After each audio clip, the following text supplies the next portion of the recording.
balasubas driver, mga busado nga driver, tawag po na kamuti driver gihapon.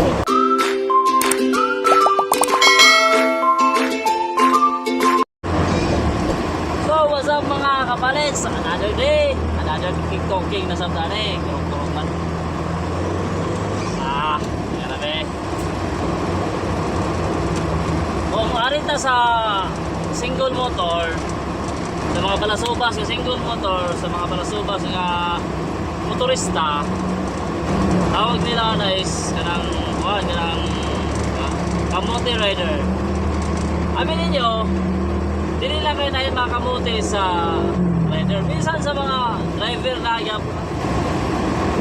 mga balasubas driver, mga busado nga driver, tawag po na kamote driver gihapon. Hindi lang kayo sa motor na may kamote sa driver, kamote driver. So sa mga kamote dyan, magbago kayo kasi mga kamote talaga kayo. Mga kamote talaga kayo pag hindi kayo nagbago. Kaya sa lahat ng kamote dyan, kamuting kahoy o ano pa bang kamote dyan, bago kayo para hindi tayo mga kamote.